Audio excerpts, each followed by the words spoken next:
সুপ্রিয় বন্ধুগণ, আসসালামু আলাইকুম। দূরে কাছে দেশে অথবা দেশের বাইরে থেকে কলিজার বন্ধুরা ঠিক এই মুহূর্তে যেখান থেকে বাস্তব জীবনের গল্প শোনার জন্য আমার সাথে জয়েন করেছেন আমি আপন। আর যে আপন জীবনের গল্পের 997তম পর্বে আপনাকে বরাবরের মতো স্বাগতম জানাচ্ছি। প্রিয় বন্ধুগণ, আজ আমি আপনাকে শোনাবো নারায়ণগঞ্জের ছেলে মোহাম্মদ মহিউদ্দিনের জীবনের কলিজা কাঁপানো এক বাস্তব জীবন কাহিনী। বন্ধুরা, আজকের গল্পের টাইটেল যে সুন্দরী বউয়ের ফাঁদে পড়ে কোটিপতি স্বামী আজ রিক্সাওয়ালা। এই গল্পটা পড়ার পরে আমি আমার চোখের পানি ধরে রাখতে পারিনি।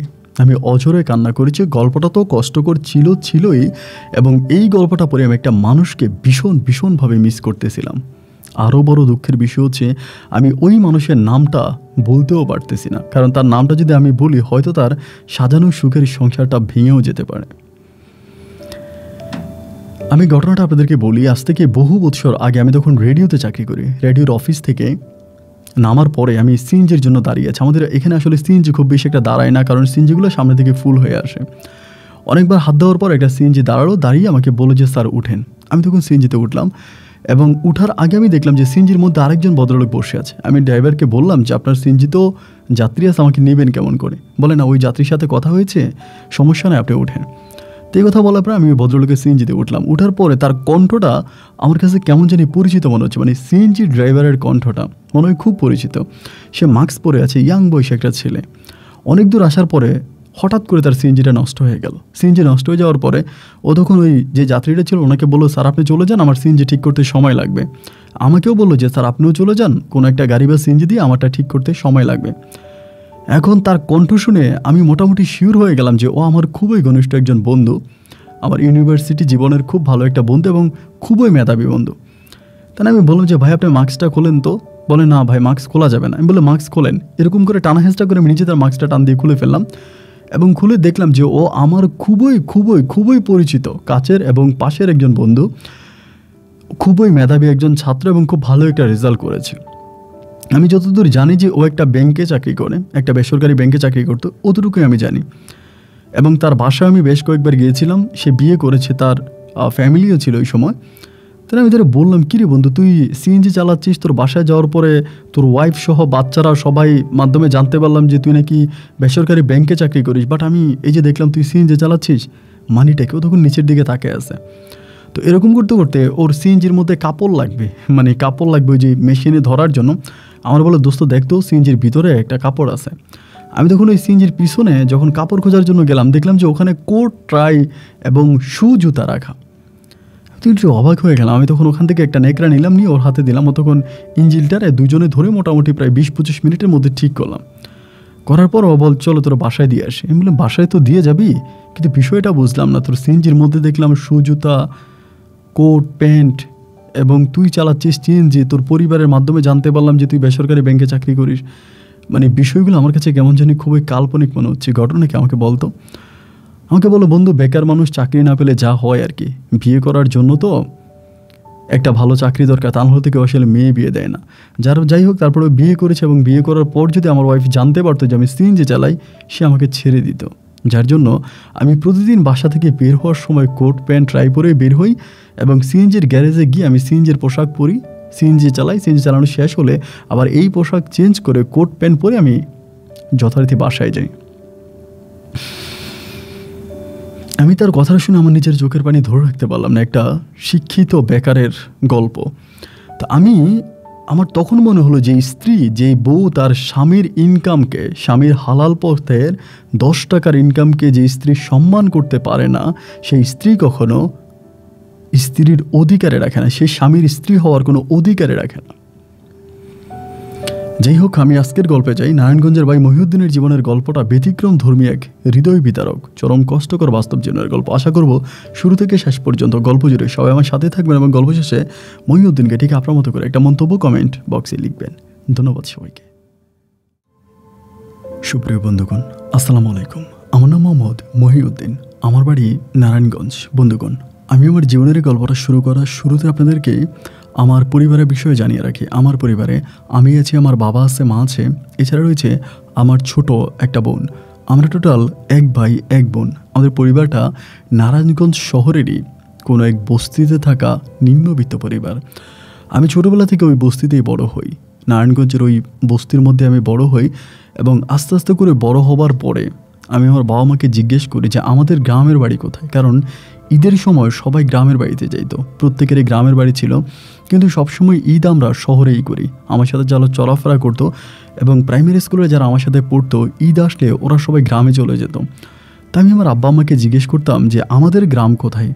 এই কথা বলার পরে আমার বাবা মা দুজনেই আমাকে উত্তর করতো যে আমাদের কোনো গ্রামের বাড়ি নেই, আমাদের কোনো গ্রামের বাড়ি নেই, এটি আমাদের গ্রাম, এটি আমাদের শহর।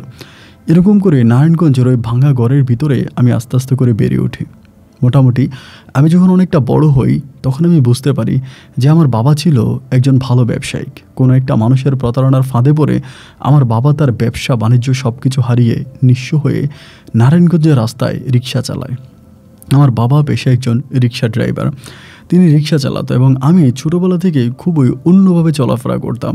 অন্যভাবে বলতে আমি একটু ব্যতিক্রমধর্মী ছেলে ছিলাম। নিজের চেহারার যত্ন নেওয়া এবং খুবই হ্যান্ডসামলি আমি চলাফেরা করতে পছন্দ করতাম। ছোটোবেলা থেকে প্রচুর সিনেমা দেখতাম। আমি সিনেমা প্রিয় একজন মানুষ ছিলাম। আমার স্বপ্ন ছিল আমি বড় হয়ে একজন ফিল্ম স্টার হব, সিনেমার নায়ক হব। সিনেমা করার অনেক স্বপ্ন আমার ছিল। এই জন্য আমি নিজের অনেক যত্ন করতাম, চেহারার অনেক যত্ন করতাম, সবসময় মুখ ধুতাম, হাত পা পরিষ্কার রাখতাম এবং খুবই স্মার্টলি চলাফেরা করতাম। এইভাবে ছোটোবেলা থেকে আমি আস্তে আস্তে করে বড় হচ্ছি। যতই নিজেকে হ্যান্ডসাম রাখি না কেন, আমার বাবা তো একজন রিক্সা ড্রাইভার আর আমি তো একজন রিক্সা ড্রাইভারের ছেলে। দিন শেষে আমাকে তো এই কথাটা মানতেই হবে। একটা পর্যায়ে আমার পড়াশোনা বন্ধ হয়ে যায়। আমার বাবার পক্ষে আমার ভাই বোন দুজনকে পড়াশোনা করানো সম্ভব হচ্ছিল না। এক পর্যায়ে বাবা আমার পড়াশোনা বন্ধ করে দেয় এবং পড়াশোনা বন্ধ করে দিলে পরে আমি তখন সম্পূর্ণ বেকার, রাস্তাঘাটে ঘুরে কোনোভাবে দিন কাটাচ্ছি। এভাবেই চলাফেরা করতে করতে এক পর্যায়ে আমার বাবা তখন আমাকে একটা রিক্সার গ্যারেজে চাকরি দিল। যে মানুষটার নায়ক হবার স্বপ্ন ছিল, সবসময় মুখে ক্রিম মাখতাম, স্নো মাখতাম, খুব পরিষ্কার পরিচ্ছন্ন থাকতাম, অথচ সেই মানুষটার মুখের মধ্যে এখন রিক্সার কাদামাটি মাখতে শুরু হয়ে গেল। মানে রিক্সার তেল, এটা ওইটা, বুঝেন তোর যে রিক্সার গ্যারেজে যে সমস্ত কাজগুলা, ওই সমস্ত কাজগুলো আমার তখন করা লাগতেছিল। এভাবে প্রায় 1 বছর মতো কাজ করি। 1 বছর কাজ করার পরে আমি তখন পরিপূর্ণভাবে একজন রিক্সার গ্যারেজের আমি রিক্সার খুব ভালো একজন মিস্ত্রি হয়ে যাই। একটা পর্যায়ে আমার আব্বা মারা যায়, আব্বা অসুস্থ হয়ে যায়। আব্বা অনেকটা অসুস্থ হয়ে যায়। আব্বার পক্ষে তখন আর রিক্সা চালানো সম্ভব হয় না এবং আব্বার পক্ষে যখন রিক্সা চালানো সম্ভব হচ্ছিল না, তখন আমি সম্পূর্ণভাবে এই গ্যারেজে চাকরি করে আমার সম্পূর্ণ পরিবারটাকে আমি পরিবারকে চালাচ্ছি এবং রিক্সাও মাঝে মাঝে চালাচ্ছি, কারণ আমি তো রিক্সা চালাইতেই পারতাম যেহেতু আমি গ্যারেজে থাকি। তো এমন করতে করতে আমার বাবা আমাকে বলতেছিল আমার কাছে কিছু পুঁজি আছে, এই পুঁজিগুলো দিয়ে তুই একটা কাজ করতে, একটা রিক্সার গ্যারেজ দিয়ে দে। আমাকে একটা রিক্সার গ্যারেজ দিতে বলে এবং আমার বয়স তখন প্রায় 17 থেকে 18-র কাছাকাছি। আমি তখন একদম টাকরা জওয়ান এবং ছোটো বোনটার জন্য এদিক সেদিক থেকে বিয়ের প্রস্তাব আসতেছে, ছোটো বোনটাকে বিয়ে দিতে হবে। আবু তখন আমাকে বললো যে আমার কাছে কিছু পুঁজি আছে, এই টাকাটা দিয়ে তুই কোথাও একটা রিক্সার গ্যারেজ দে। কিন্তু আমার কথা হচ্ছে আমি ওই রিক্সার গ্যারেজের কাজ করব না, আমি ওই মিস্ত্রির কাজটা করবোই না, কারণ এটা করলে চেহারার যত্ন নেওয়া যায় না, শরীরের যত্ন দেওয়া যায় না, রোদের মধ্যে কাজ করতে হয়, কাদা মাটি, তারপরে পোড়া তেল, এটা ওইটা হাতে লাগে, মুখে লাগে। আমি এসব করব না, আমি এই কাজটাই করব না। আমি তখন আব্বারে বললাম যে আব্বা, আমার চিন্তা তুমি করো না, আমার চিন্তা বাদ দাও, তোমার কাছে যে পুঁজিটুকুন আছে এটা দিয়ে তুমি আমার ছোটো বোনের বিয়ের কাজটা সম্পূর্ণ করে ফেলো। আমার আব্বা বলে, এটা কোনো কথা হইলো? আমি যদি আমার এই জমানো টাকাগুলো দিয়া তোর বোনকে বিয়ে দিয়ে দিই, তাহলে তুই চলবি কেমন করে, তোর ভবিষ্যৎটা কী? আমি বললাম তুমি আমার জন্য দোয়া করো, আল্লাহ তাআলা অবশ্যই আমার ভবিষ্যৎটাকে সুন্দর করে দিবে, তুমি এই নিয়ে চিন্তা করো না, তুমি আমার ছোটো বোনের বিয়ের কাজটা সম্পূর্ণ করো, কারণ তার বিয়ের বয়স হয়ে গেছে। তেমন করতে করতে তখন এদিক সেদিক থেকে বিয়ের গড়টর আসতেছে। যাই হোক, মোটামুটি একটা নিম্ন মধ্যবিত্ত পরিবারে আমার ছোটো বোনের বিয়ে হয় এবং ছোটো বোনের বিয়ে হয়ে যাওয়ার পরে আমার থেকে মনে হয় একটা বোঝা নেমে গেছে। আমি যার টেনশানে ছিলাম, আমার বোনটার কোথায় বিয়ে হবে না হবে, কিভাবে বিয়ে হবে, এই বিষয়গুলো নিয়ে আমি খুবই টেনশানে ছিলাম। কিন্তু আমার বোনের বিয়ে হয়ে যাবার পরে আমি সম্পূর্ণভাবে টেনশান মুক্ত হয়ে যাই। আমার মাথায় আর কোনো টেনশান থাকে না, আমি পরিপূর্ণভাবে ফ্রি হয়ে যাই। এবার আমি চিন্তা করলাম আমি নিজের স্বপ্ন পূরণ করার জন্য রাজধানী ঢাকার উদ্দেশ্যে রওনা দিব। নারায়ণগঞ্জ শহরে আর থাকবো না, এই শহর ছেড়ে চলে যাব, আমি ঢাকায় যাব এবং ঢাকায় গিয়ে আমি আমার স্বপ্ন পূরণ করব। নিজের স্বপ্ন পূরণের উদ্দেশ্যে আমার জন্মভূমি আর মাতৃভূমি নারায়ণগঞ্জ শহর রেখে আমি তখন ঢাকাতে চলে গেলাম। আমার কাছে কিছু পুঁজি বাজার ছিল, কিছু টাকা পয়সা ছিল, ওইগুলো দিয়ে ঢাকা সিটিতে যাওয়ার পরে আমি যেয়ে দেখলাম যে ঢাকা শহরে মানুষের মুখে শুনেছিলাম টাকা উড়ে, কিন্তু যাওয়ার পরে দেখলাম যে এটা সম্পূর্ণ মিথ্যা কথা। ঢাকা শহরে যার কাছে টাকা আছে, আর যার কাছে নাই সম্পূর্ণভাবেই নেই। ঢাকা শহরে যাওয়ার পরে চিন্তা করলাম যে কী করা যায়, কিছু তো একটা করতে হবে। এদিক সেদিক কাজের সন্ধান করতে থাকি। আমি আসলে তেমন কোনো কাজ খুঁজে পাই না, কিন্তু মনের ভিতরে আমার একটাই স্বপ্ন, একদিন আমি অনেক বড় হব, আমি অনেক বেশি টাকার মালিক হব, এবং আমি এত বেশি টাকা ইনকাম করব, নামি দামি একজন ব্যবসায়িক হব এবং সিনেমাতে কাজ করব। মানে সিনেমা নিয়ে সবসময় আমার পরিকল্পনা ছিল। আমি জানি না কেউ বিশ্বাস করবে কিনা, আমি প্রতি সপ্তাহে 2 বার করে বাংলাদেশ সিনেমা ইন্ডাস্ট্রির সামনে গিয়ে দাঁড়িয়ে থাকতাম, এফডিসির সামনে দাঁড়িয়ে থাকতাম। অনেক নায়ক নায়িকাদেরকে দেখতাম গাড়ি দিয়ে যাচ্ছে, ওদেরকে একটা নজর দেখার জন্য আমি সেই সিনেমা ইন্ডাস্ট্রির সামনে দাঁড়িয়ে থাকতাম। মানে এত পরিমাণের আমি সিনেমা প্রিয় একজন মানুষ ছিলাম, আর সুযোগ পাইলে সিনেমা হলে গিয়ে সিনেমা দেখতাম। তো এরকম করতে করতে ভাবলাম যে কী করা যায়, রিক্সা তো আর চালাবো না এবং অন্য কোনো কাজও আমি পারি না। এক সময় আমি টিএসসিতে এক বাদাম বিক্রেতার সাথে দাঁড়ায় দাঁড়ায় কথা বলতেছি, কাকা কী অবস্থা, বাদাম যে বিক্রি করেন লাভ কীরকম হয়? উনি আমারে বললো যে বেশ ভালো টাকায় লাভ হয়, অনেক টাকায় লাভ হয়, তা তুমি চাইলে করতে পারো। উনি আমাকে অনেক উৎসাহ দেয় এবং ওনার উৎসাহ পেয়ে আমি তখন ওই কাকার সাথে কথাবার্তা বলে এই সর্বপ্রথম বাদাম বিক্রির প্রফেশনটার সাথে জড়িয়ে পড়ি। বাদাম বিক্রি করতেছি একটা মাত্র কারণে, যে বাদাম বিক্রি করলে আমার স্কিনের ক্ষতি হবে না, চেহারা নষ্ট হবে না, গাছের নিচে ছায়ার মধ্যে দাঁড়িয়ে বাদাম বিক্রি করব, ধুলাবালি গায়ে লাগবে না। ওই চিন্তা ভাবনাটা করে আমি তখন এই বাদাম বিক্রির ব্যবসাটাকে আমি নিয়ে নিলাম। আমি তখন বাদাম বিক্রি করতেছি, বাদাম বিক্রি করি এবং আমি দেখতে শুনতে খুবই ভালো ছিলাম। মানে মোটামুটি দেখলে কেউ বিশ্বাসই করবে না যে আমি বাদাম বিক্রি করি। কিন্তু অনেক মেয়েরা আসতো বাদাম কেনার জন্য, আসলে আমার দিকে তাকায় থাকতো। আবার অনেক মেয়েরা মানে আমাকে বলতো যে আপনার মতো একটা মানুষ বাদাম বিক্রি করেন, আপনি দেখতে শুনতে এতটা হ্যান্ডসাম, এত কিউট একটা ছেলে, আপনি কীভাবে বাদাম বিক্রি করেন, আপনার সাথে বাদাম বিক্রি যায়, আপনি হবেন সিনেমার নায়ক। এরকম করে আমাকে কথাবার্তা বলতো। আমি মাথার চুল অনেক লম্বা রাখতাম, হাতের নখ লম্বা রাখতাম, চুল লম্বা রাখতাম এবং ফিল্ম স্টাররা যেরকম করে চলাফেরা করে শু জুতা পরতাম, তারপরে খুবই দামি দামি কাপড় চোপড় পরতাম। তো ওরা আমারে বলতো যে ভাই আপনি হচ্ছেন স্মার্ট বাদামওয়ালা, এটা আমাকে বলতো। একটা সময় নিজের কাছেও কেমন জানি একটু লজ্জা লাগতে শুরু করে যে দূর আমি বাদাম বিক্রি করবো না। যে আমার কাছে বাদাম বিক্রি করতে, সে আমাকে বলে ভাই আপনি কি বাদাম বিক্রি করেন, নাকি অভিনয় করেন, না আপনার কোথাও ক্যামেরা ফিট করা আছে, নাকি আপনি সিনেমার কোনো নায়ক, এরকম কথাবার্তা আমাকে বলতো। এক পর্যায়ে এরকম মানুষের কথাবার্তা শুনতে শুনতে আমি সিদ্ধান্ত নিলাম যে আমি আর বাদাম বিক্রি করব না। বাদাম বিক্রির ওই ব্যবসাটা আমি তখন ছেড়ে দিলাম, যে দূর বাদাম বিক্রি করব না। কিন্তু বাদাম বিক্রি না করে তা করবোটাকে। তো ওই বাদাম বিক্রি করতে করতে একজন কোম্পানির সাথে আমার পরিচয় হয়। উনি হচ্ছে বিভিন্ন মানে একটা বেনামি একটা কোম্পানি আছে, ওই কোম্পানির মাল সেল করে, বিভিন্ন সাবান বা ওদের অনেক কিছুই আছে, এগুলো সেল করে। তা ওই লোকটার সাথে আমার তখন পরিচয় হয় বাদাম বিক্রি করতে করতে। তিনি আমাকে বললো যে তার কোম্পানিতে লোক লাগবে, যদি আমি চাকরি করতে চাই যেন আমি তার কোম্পানিতে যাই, কারণ তার কোম্পানিটা মোটামুটি অনেক বড় এবং ওই কোম্পানিতে চাকরি করলে বেতনটাও ভালো, আমার পোস্টিং হবে HR। তারপরে ভাবলাম যে বাদাম বিক্রি করলে তো মানুষজন কেমন কেমন কথা বলে, কোম্পানির HR হব, দেখতে শুনতে যেহেতু ভালো আছে, কোম্পানির HR হবো, কোম্পানির মাল সেল করব, ওইটা খুব ভালো। তো এই থেকে আমি তখন কোম্পানির HR চাকরিতে ঢুকলাম, যে HR চাকরি করি, বিভিন্ন দোকানে যাই অর্ডার কাটি, আবার আমি নিজে মাল ডেলিভারি করি, ব্যাগে করে মাল নিয়ে যাচ্ছি, অর্ডার নিচ্ছি, আবার ওই ব্যাগ থেকে মাল ডেলিভারি করি। আমি বলেই রাখি, বলাটাই ভালো, যে কোম্পানিটা ছিল জেসমিন একটা কোম্পানি, জেসমিন গ্লিসারিন, তারপর হচ্ছে জেসমিন সাবান, জেসমিন সোডা, এটা সেটাতেও জেসমিনের অনেক প্রোডাক্ট ছিল, এগুলো আমি তখন সেল করতাম। তো সেল করতাম বলতে আমাদের হ্যান্ড ডেলিভারি ছিল, হাতে করে নিয়ে যাচ্ছিলাম, অর্ডার করতাম, সাথে সাথে দিয়ে দিতাম, মানে এরকম আর কি, মানে অর্ডার অ্যান্ড ডেলিভারি এরকমই হইতো সাথে সাথে। তো এমন করতে করতে প্রায় আমি 1.5 থেকে 2 বছর মতো ওই কোম্পানিতে কাজ করি। অ্যান্ড ওই মুহূর্তে আমার আব্বা মারা যায়, ওই কোম্পানিতে কাজ করা অবস্থায় আব্বু মারা যায়, খুবই অসুস্থ হয়ে আমার আব্বা মারা যায়। এবং আব্বা মারা যাওয়ার পরে পরিবারে তখন মা থাকে, মা তখনই সুস্থ সবলই ছিল, আমি মাসে মাসে টাকা পাঠাইতাম এবং আমার আম্মা জান আমার টাকায় চলাফেরা করতো। বোনকে বিয়ে দিয়েছি, বোন তার শ্বশুরবাড়িতে ছিল, আর মা সবসময় আমাকে প্যারা দিত, তুই বিয়ে করে ফেললে ভালো হবে, আল্লাহ বরকত দিবে, রহমত দিবে, বিয়ে কর।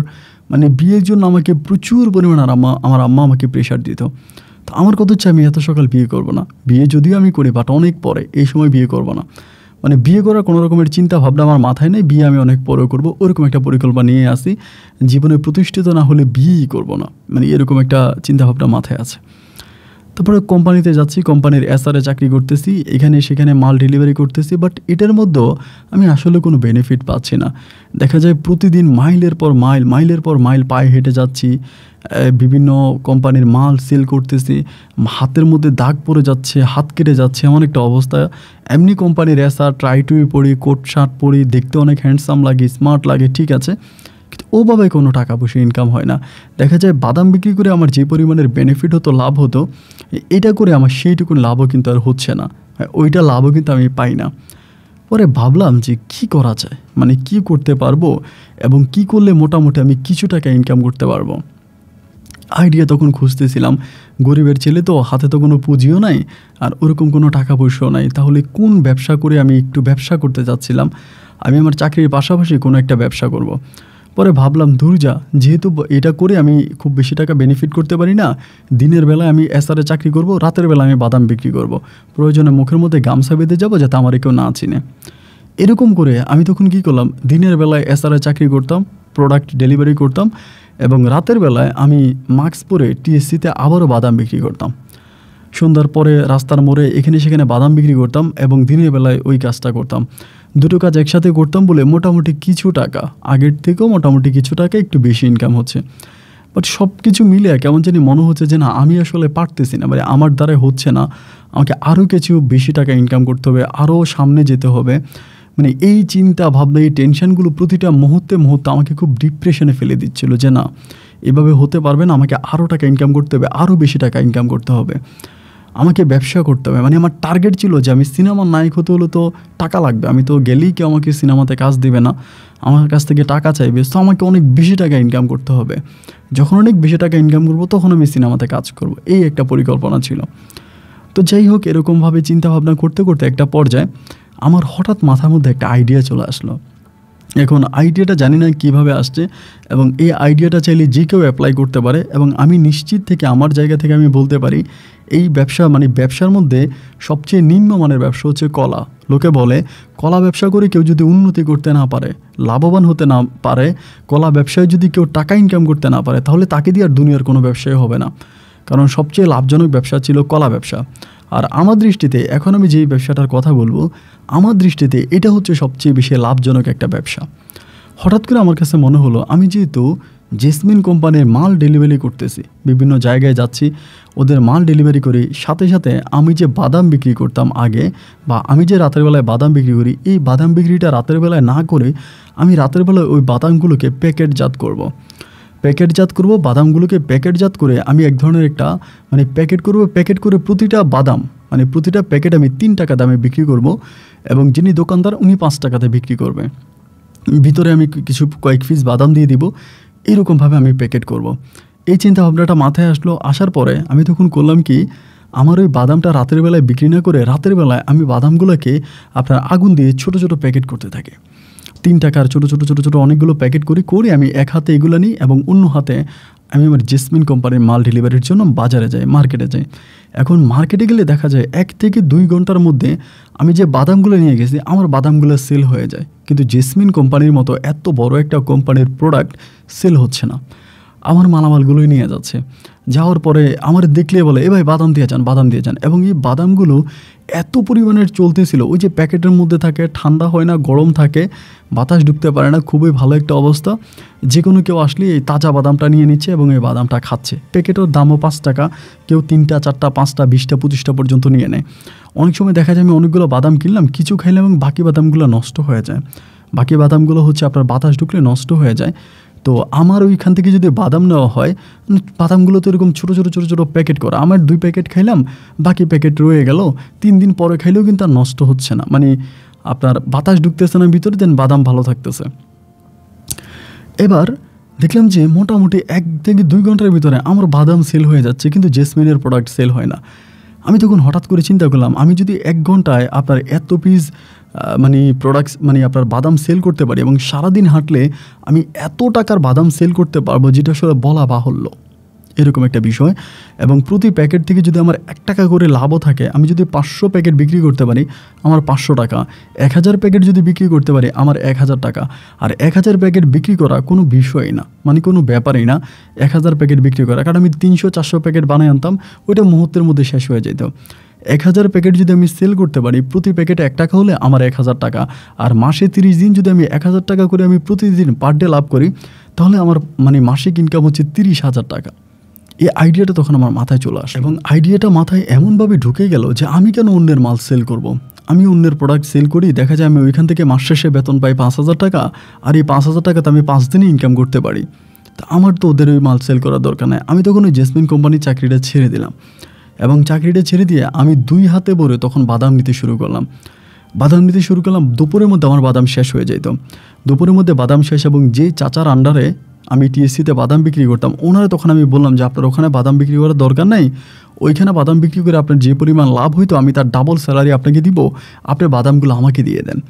আমি ওনার কাছ থেকে বাদাম কিনে নিয়ে আসতাম এবং নিজে বাদাম আপনার সিলেট থেকে বিভিন্ন জায়গা থেকে বাদাম আনতাম, এগুলোকে আমি নিজে মহিলা রাইখা এগুলোকে নিজে ভাজতাম, ভাইজা মানে কাঁচা বাদাম কিনে নিজে বেজে তারপর আমি এগুলোকে প্যাকেটজাত করতাম। এবং একটা পর্যায়ে আমি আমার এখানে 3-4 জন করে লোক রাখতে শুরু করে দিলাম, 3-4 জন মহিলা যারা শুধুমাত্র বাদাম প্যাকেট করতো এবং 2-1 জন ছেলেও রাখলাম যারা আমার এই বাদামটাকে বাজারজাত করতো।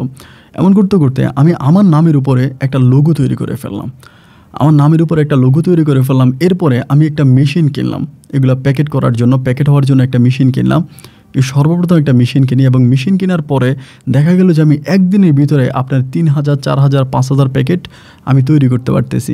5,000 প্যাকেট যদি আমি সেল দিতে পারি তাহলে আমার 5,000 টাকা। আর বুঝেন আপনি প্রতিদিন 5,000 টাকা যদি আমি সেল করি, দেন মাস শেষে আমার কত পরিমাণের প্রায় 1.5 লাখ টাকার কাছাকাছি আমার ইনকাম হয়ে যাচ্ছে। আমি তখন দেখলাম যে আমি যখন আমার প্যাকেটে যে মহিউদ্দিনের মানে একটা প্যাকেট লোগো তৈরি করে আমি যখন বাদামের ভিতরে প্যাকেটের ভিতরে আমি আমার লোগোটা দিয়ে দিচ্ছি, এখন পাবলিক গিয়ে বলে যে মহিউদ্দিন ভাইয়ের বাদাম আছে। বাদাম তখন চলতেছে পুরো ঢাকা সিটিতে আমার বাদাম।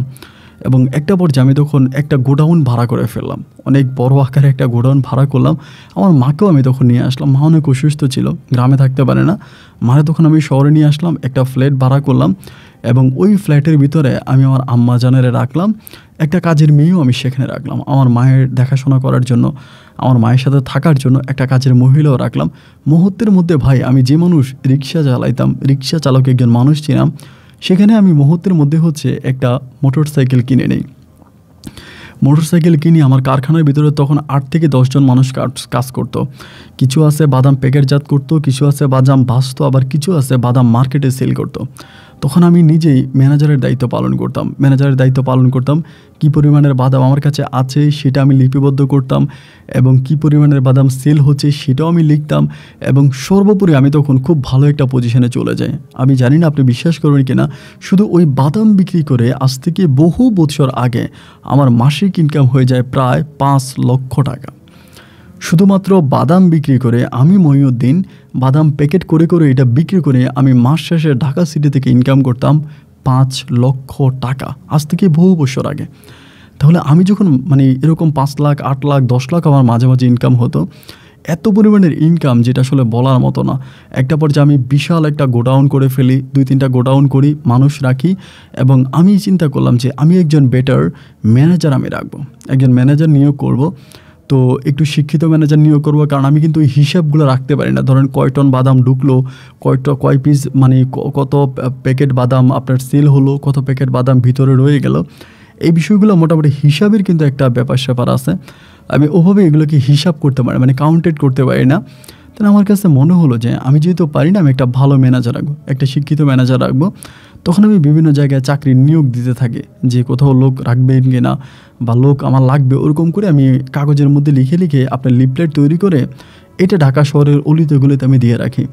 ভাই আমি জানি না আপনি বিশ্বাস করবেন কি না, আল্লাহ সাক্ষী যে আমার বাদামের ম্যানেজার হওয়ার জন্য, বাদাম ফ্যাক্টরির ম্যানেজার হওয়ার জন্য আপনার গ্র্যাজুয়েশন শেষ করা মানে অনার্স কমপ্লিট করা ছেলেরা পর্যন্ত ইন্টারভিউ দিতে আসছে। আপনি যদি ওই প্রেক্ষাপটে না যান, আপনি যদি ওই জায়গাটায় না যান, আপনি কোনোভাবেই বুঝবেন না যে বাংলাদেশে কী পরিমাণের বেকার আছে বা কী পরিমাণের মানুষ চাকরির সন্ধান করতেছে। এবং এত পরিমাণের যারাই চাকরির জন্য আসে আমি বলি ভাই আপনার সার্টিফিকেট এত দামি, আপনি এত শিক্ষিত লোক, আপনি বাদাম কোম্পানির ম্যানেজারই করবেন, অল্প কয়েক টাকা স্যালারি পাবেন। আমি বলে ভাই জীবন বাঁচাইতে হবে, পড়াশোনা করে তো ভুল করে ফেলছি। মানে একটা কথাই সবাই বলতো যে পড়াশোনা করে তো ভুল করে ফেলছি, আজকে যদি পড়াশোনা না করতাম তাইলে ভাই আপনার বাদাম কোম্পানিতে চাকরি না করে আমি মোটামুটি বাদাম বিক্রিও করতে পারতাম। বাট শিক্ষার জিনিসটা কাঁধের মধ্যে উঠে যাওয়ার পরে আমি এখন আর বাদামও বিক্রি করতে পারি না। এটা আমার মান সম্মানে বাজে যে আমি একজন গ্র্যাজুয়েশন শেষ করা লোক, আমি বাদাম বিক্রি করব। এই মানুষের কথাগুলো শুনে আমি হাসতাম। এমন করতে করতে আমি আমার চেয়েও বড় একজন ভদ্রলোক, নাম হচ্ছে হারুন, মোহাম্মদ হারুন, আমি তখন ওই মোহাম্মদ হারুনকে আমার বাদাম কোম্পানিতে আমি তখন ওনাকে নিয়োগ করি অ্যাজ একজন ম্যানেজার হিসাবে। ওই সময় আমি ওনাকে স্যালারি দিতাম আপনার 16,000 টাকা। তো 16,000 টাকা ওনাকে স্যালারি দিতাম। উনি আমার ম্যানেজারে ঢোকার পরে উনি আমার সব কিছুর হিসাব রাখতেছে, আমার কি পরিমাণের মানে কত টন বাদাম ঢুকতেছে, কত মানে বাদামগুলো কত প্যাকেট হচ্ছে এবং কি পরিমাণের সেল হচ্ছে, কি পরিমাণের গোডাউনে আছে, এই সম্পূর্ণভাবে উনি আমাকে পরিপূর্ণভাবে হিসাবটা দিত। এবং আমি তখন ঢাকাতে একটা ফ্ল্যাট কিনে আমার মায়েরে রাখি। এরকম করতে করতে একটা সময় ভাই আল্লাহ আমাকে অনেক দিয়েছে এবং ওই মুহূর্তে আমার আম্মাজান মারা যায়। আমার বাবার পর আমার মাও মারা যায়। আমার আব্বা তো আমার সুখের দিন দেখলোই না, মা যদিও দেখলো মানে খুবই কম সময় আম্মু মারা গেল। এবং আম্মু মারা যাওয়ার পরে আমি তখন মাথায় চিন্তাভাবনাটা আবার ঢুকে গেল যে আমি সিনেমাতে কাজ করব। বাংলাদেশের একজন খ্যাতিমান পরিচালকের সাথে তখন আমার পরিচয় হয়। ওনাকে আমি আমার অফিসে ডাকি, উনি আমার অফিসে আসে, এসে আমার সাথে কথাবার্তা বলে এবং সব কিছু ঠিকঠাক থাকে। উনি আমাকে বলে যে উনি সিনেমা তৈরি করবে। তো সিনেমা তৈরি করবে, এখানে আমাকে একটা অ্যামাউন্ট বলে, সে সময় আমাকে বলে যে ওনাকে আমার 15 লাখ টাকা দিতে হবে। আমি 15 লাখ টাকা দিলেও উনি আমাকে ওই সিনেমাতে সাইড হিরো হিসাবে নিয়ে যাবে। তো সিনেমাটার আবার নায়ক ছিল মান্না ভাই সিনেমাতে কাজ করতো। তো আমি এতটাই লোভী একটা মানুষ ছিলাম, এতটাই লোভী ছিলাম যে আমি ওখানে 15 লাখ টাকা দিয়া আমি সাইড ক্যারেক্টারে, মান্না ভাইয়ের সাইড ক্যারেক্টারে আমি তখন ওই সিনেমাতে কাজ করি। যদিও উনি আমাকে সাইড ক্যারেক্টার হিসেবে আমাকে নিয়েছিল, কিন্তু সিনেমাতে আমাকে দেখানো হয়েছিল খুবই কম। ওই সাইড নায়কের ক্যারেক্টারটা অনেক ছোট ছিল, আমাকে খুব বেশি দেখানো হয়নি। মান্না ভাইয়ের ছোটো ভাই ছিলাম আমি, তা অল্প একটু দেখাইছে, খুব বেশি দেখানো হয়নি। এবং এরপর আমার কাছে মনে হলো যে আমি যে 15 লক্ষ টাকা দিয়েছি, আমার এই টাকাটাই সম্পূর্ণ মায়ের, আমি আর টাকাটা পাইলাম না। এরপরে 2-1টা বাংলা নাটকে টুকিটাকি কাজ করার জন্য ট্রাই করি এবং 2-1টা বাংলা নাটকে কাজও করি। বাট এইগুলো করে আমার কাছে মনে হয় যে না, আমি আমার ব্যবসার ক্ষতি করে ফেলতেছি। আমি এই যে একজন বিজনেসম্যান, আমি আমার ব্যবসা বাণিজ্য ঠিকমতো দেখাশোনা করতে পারি না, ব্যবসায় যেতে পারি না। সিনেমাতে কাজ করতে গেলে ওখানে খুব সময় দিতে হয়। তো ওই জায়গাটাতে খুব বেশি সময় দিতে গিয়ে আমি আমার ব্যবসার বেজায় ক্ষতি করে ফেলি। এই চিন্তাভাবনা করে আমি তখন এই সিনেমার যে একটা ভূত আমার মাথায় ছিল, সিনেমাতে কাজ করার একটা ভূত আমার মাথায় ছিল, আমি তখন এটা সম্পূর্ণভাবে ত্যাগ করলাম যে না, আমি আর সিনেমাতে কাজ করব না। এটা আমি মাথা থেকে সরাই দিলাম। এবং এইটা মাথা থেকে সরিয়ে দেওয়ার পরে আমি তখন আমার মতো করে আবার আমার ব্যবসা বাণিজ্য দেখতেছি। এমন করতে করতে যে হারুন সাহেব ছিল, উনি আবার বিয়ে করছে, ওনার ওয়াইফ আছে। তো ওনার বাচ্চা কাচ্চা কিন্তু হয় না, কোনো বেবি টেবি হয় না। তো বিয়ে করেছে, বেশ কয়েক বছর হয়ে গেছে। তো ভাবি মাঝে মাঝে বাসা থেকে, ওনার ওয়াইফ আমাকে বাসা থেকে খাবার পাঠায়। ধরেন ফ্রিজে আপনার টিফিন বক্সে করে খাবার পাঠায়। হারুন সাহেব এসে আমাকে বলে যে স্যার, আমার ওয়াইফ আপনার জন্য খাবার পাঠাইছে। কারণ উনি জানতো যে আমার বাসায় আমার মাও নাই, বাবাও নাই, বাসায় আমি একা থাকি। এরকম করতে করতে মাঝে মাঝে শুক্রবারে যেদিন অফিস বন্ধ থাকতো, হারুন সাহেব ওই দিন করতো কি, তার বউকে নিয়ে আমাদের বাসায় চলে আসতো, আমার ফ্ল্যাটে চলে আসতো। আইসা তার বউ আসার সময় বাজার নিয়ে আসতো, দেন তারা রান্না বান্না করতো। এরকম করতে করতে এই হারুন সাহেবের বউ নাম ছিল লাভলি আক্তার। ওই লাভলি আক্তারকে আমি ভাবি ডাকতাম, বাট তার সাথে আমার একটা ঘনিষ্ঠ সম্পর্ক হয়ে যায়। ঘনিষ্ঠ সম্পর্ক বলতে সম্পর্কটা এরকম যে আমার তো নিজের আপন কোনো ভাই নেই, নিজের কোনো ভাবিও নাই, এবং ভাবির ভালোবাসা কি এটা আমি জানিও না। বাট উনি আমাকে নিজের দেবরের মতো আদর করতো, যত্ন করতো। কোনো সমস্যা হলে মুহূর্তের মধ্যে আমার কাছে চলে আসতো, খুবই টেক কেয়ার করতো আমাকে, অনেক আদর যত্ন করতো। তো ওনার সাথে আমার সম্পর্কটা তখন আস্তে আস্তে অনেক গভীর হয়ে যাচ্ছিল। উনি আমার বাসায় আসতো, রান্না বান্না করতো, আমার খোঁজ খবর নিত, আমার কাপড় চোপড় ধুয়ে দিত। এবং হারুন সাহেব নিজেও বলতো যে স্যারের বাসায় লোক নাই, যাও স্যারের বাসায় একটু কাজ করে আসো। তো ওনার ওয়াইফ আমার বাসায় আসতো, কাজ করতো, খুব ভালো একটা সম্পর্ক আমার সাথে তৈরি হয়। তো ভাবি একদিন আমারে বলে যে ভাই, তোমার একটা কথা বলি। আমার তুমি করেই বলতো, প্রথমে আপনি করে বলতো। আমি বললাম যে না, আপনি যেহেতু আমি আপনাকে ভাবিই ডাকছি, আপনি আমাকে তুমি করেই বলেন। তার তোমার একটা কথা বলি, তুমি বিয়ে করো না কেন? তো ওই লাভলি ভাবে কিন্তু দেখতে অনেক সুন্দর ছিল, হাতে গোনা কয়েকটা মেয়ের মাঝে একজন হবে। চেহারা অত্যন্ত সুন্দর ছিল, ফিল্মের নায়িকার মতো মনে হতো। তা আমাকে বলে, তুমি বিয়ে করো না কেন? তুমি চাইলে তো বিয়ে করো, তোমার টাকা পয়সা আছে, সবই আছে, বিয়ের বয়স তো চলে যাচ্ছে, তোমার বাবা নাই মা নাই, এই জন্য আমি তোমাকে কথাটা বললাম। তাই আমি বললাম, ভাবি সত্যি বিয়ে করব, কারণ আমার ছোটোবেলা থেকে সিনেমার নায়ক হওয়ার স্বপ্ন ছিল এবং আমি একটা সিনেমাতে কাজও করেছি, কয়েকটা নাটকেও কাজ করেছি। তো এখন আমি যদি সুন্দরী একটা বউ পাই তাহলে আমি বিয়ে করব। আমার বউ যাতে নায়িকার মতো হতে হয়, নায়িকার মতো যদি বউ পাই তাহলে আমি বিয়ে করব। ভাবি আমাকে বলে, বাহ বেশ ভালো কথা, নায়িকার মতো মেয়ে পাইলে বিয়ে করবা, তবে সব নায়িকা তো আর একরকম না, তোমার কেমন নায়িকা লাগবে? আমি বলি, লাভলি নায়িকার মতো হইলে আমি বিয়ে করব। বলে, কি বলো, বাংলাদেশের সিনেমাতে তো আমি লাভলি নায়িকা বলতে কোনো নায়িকার নাম শুনি নাই। আমি বললাম, আমার সামনে যে নায়িকা দাঁড়িয়ে আছে আমি ওই নায়িকার মতো বউ পাইলে আমি বিয়ে করব। পরে ভাবি হাসতে হাসতে বলেছে, মানে আমার মতো মেয়ে লাগবে? আমি বললাম, হ্যাঁ, আপনি যেরকম লম্বা, ফর্সা, সুন্দর, ভালো স্বাস্থ্য, এরকম কোনো মেয়ে পাইলে আমি হুট করে বিয়ে করে ফেলবো, আমি আর আপনাকেও জিজ্ঞেস করবো, আমি মানে বিয়ে করে আমার ঘরে নিয়ে আসবো। ভাবি তখন হাসতে হাসতে বলতেছে, আচ্ছা এটা কোনো কথা হইলো? আমি, ঠিক আছে, আমি দেখি আমার মতো বউ পাই কিনা, আমার মতো বউ পাইলে তোমার বিয়ে করাই দিব। এরকম করে প্রায় বেশ অনেকগুলো দিন কেটে গেল। ভাবির বাড়ি ছিল হচ্ছে, আমি বলতে চাই না, মানে ঢাকা শহরের পাশাপাশি কোনো একটা জায়গায় ছিল। তো ওই ভাবি তার বেশ কয়েকদিন পরে একদিন আমি অফিসে দুপুরবেলা আমারে বলতেছে যে, মহিউদ্দিন সাহেব, স্যার আপনি একটু আজকে আমার বাসায় আসেন, আপনার জন্য একটা নায়িকা নিয়ে আসছি, এটা বলতেছে। তাই আমি বললাম যে, আমি তো এখন অফিসে আছি, আপনি আমার বাসায় চলে আসেন রাতের বেলায়, আপনার নায়িকাটাকে নিয়ে। বলেন, না, আপনি আমার এখানে আসেন, একসাথে খাওয়া দাওয়া করবো। তাই আমি বললাম যে, হারুন সাহেব তো বাসায় অফিসে, তা আমি ওনার রাইখা ওনার বাসায় যাবো, এটা কীভাবে সম্ভব? বলে, এখন আপনি যদি হারুন স্যারকে একটু ছুটি দেন তাহলে হারুন স্যার সব আসবে, তাই তো ভালোই হয়। ঠিক আছে, আমি হারুন সাহেবকে নিয়ে আসতেছি। মানে আমি হারুন সাহেবকে বললাম যে, চলেন আপনার বাসায় যাবো। বলে যে, স্যার হঠাৎ আমার বাসায়? বললাম যে, চলেন না। তা হারুন সাহেবের নিয়ে আমি বাসায় গেলাম। বাসায় যাওয়ার পরে রান্না বান্না করলো মোটামুটি। আমি বাসায় যাওয়ার সাথে সাথে দেখলাম খুবই সুন্দরী, একেবারে ভাবির চেহারার মতোই চেহারার একটা মেয়ে বসে আছে সোফার মধ্যে, মানে সামনের রুমের সোফার মধ্যে বসে আছে। মেয়েটাকে দেখার পরে আমি একটু, মানে আমার কাছে যেটা মনে হলো যে একদম অবিকল ভাবির চেহারার মতোই। তো ভাবি তখন পাকঘরে রান্না করতেছে, আমি তখন পিছন পিছন পাকঘরে চলে গেলাম, কিচেনে গেলাম। কিচেনে যাওয়ার পরে বললাম, ভাবি ইনি কোন নায়িকা নিয়ে আসলেন? বসে আছে দেখলাম, আর চেহারাটা তো অনেক সুন্দর, আমার তো অনেক পছন্দ হয়েছে। পরে বলে, নায়িকা পছন্দ হয়েছে? আমি বললাম, হ্যাঁ পছন্দ হয়েছে।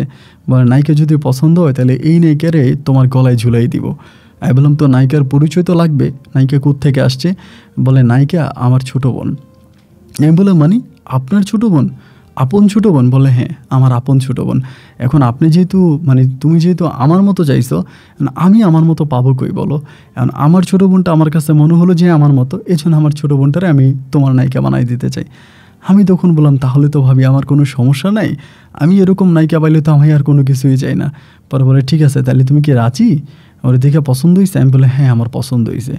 আচ্ছা ঠিক আছে। বলে, তোমার তো পরিবারে কেউ নেই, তোমার বোন আছে, বোন জামাই আছে, এখন তাদেরকে একদিন আসতে বলো, অন্তত পারিবারিকভাবে তারা আমাদের গ্রামে যাক, আমার বাবা মাকে দেখে আসুক, সব কিছু ঠিক থাকলে আমার ছোটো বোনকে বিয়ে শাদির তোমারে করাবো।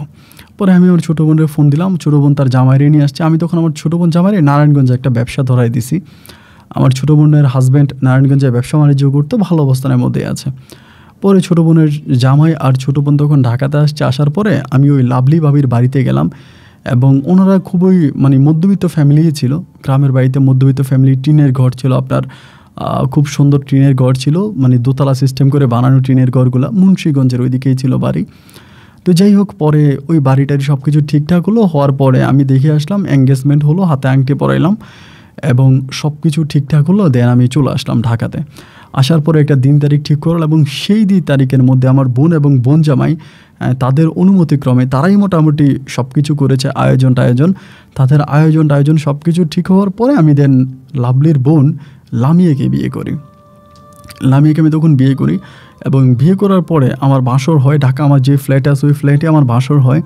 তো আলহামদুলিল্লাহ আমার বউর সাথে আমার সম্পর্কটা খুবই ভালো যাচ্ছিল, মোটামুটি অনেকটাই ভালো, এবং ও আমাকে খুব পছন্দ করতো, আমিও তারে পছন্দ করতাম।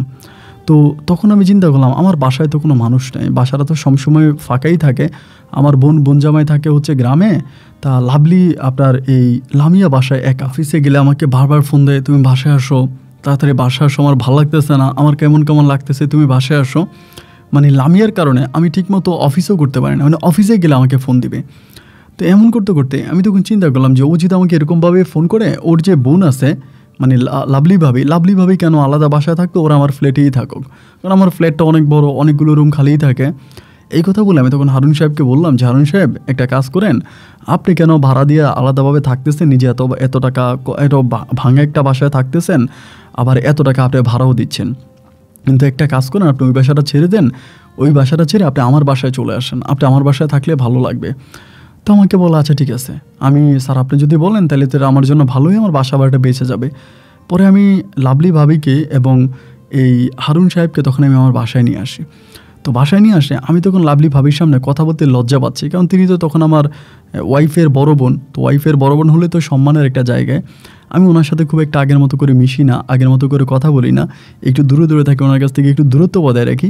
তো তিনি একদিন আমাকে বলতেছে যে মহিউদ্দিন, তুমি আমার আগে যে ভাবি করে ডাকতে এখনও ভাবিই ডাকবা, কারণ এখন যদি তুমি আমার অন্য কিছু ডাকো তাহলে আমার কাছে মনে হয় যে আমাদের সম্পর্কটা কেমন যেন একটু ফাটল ধরে যাবে। সো তুমি আমাকে আগে যেরকম ভাবি করে ডাকতে এখনও ভাবি করেই ডাকো। তো যদিও তিনি আমার ওয়াইফের বড় বোন ছিলেন, বাট আমি তাকে ভাবি করে ডাকতাম। তিনি আমার সব কিছু দেখাশোনা করতো। আমাদের বাসার উনিই ছিল একজন বড় গার্ডিয়ান। বাসার মধ্যে যেটাই হইতো বা ব্যবসা বাণিজ্যর যাই হইতো ভাবির সাথে শেয়ার করতাম। ভাবি বলতো এভাবে করো, ওভাবে করো, বিভিন্নভাবেই করতো। তো ভাবি তার ছোটো বোন লামিয়ার চেয়েও কিন্তু আরও বেশি সুন্দরী ছিল। লামিয়া একটু হ্যাংলা ছিল, এমনি সুন্দরী ছিল, একটু হ্যাংলা, মানে কিন্তু ভাবির স্বাস্থ্য ভালো ছিল। যে কোনো ড্রেস পরতো বা যে কোনো জামা কাপড় পরতো ভাবিরই কিন্তু অনেক সুন্দর লাগতো, অনেকটাই সুন্দর লাগতো। তো দুই বোনে মিলে ম্যাচিং করে কাপড় পরতো, ম্যাচিং করে চলতো, এরকম করতো।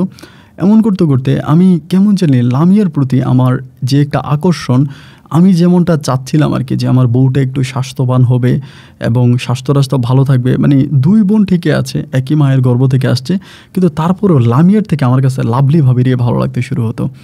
তো এবং আমি লাভলি ভাবির দিকে তাকে মাঝে মাঝে বলতাম, মানে একদিন দুষ্টামি করে বলতেছে আমি আর ভাবি বসে আছি, হারুন সাহেব বাসায় নেই এবং আমার বউ লামিয়া রান্নাবান্না করতেছে।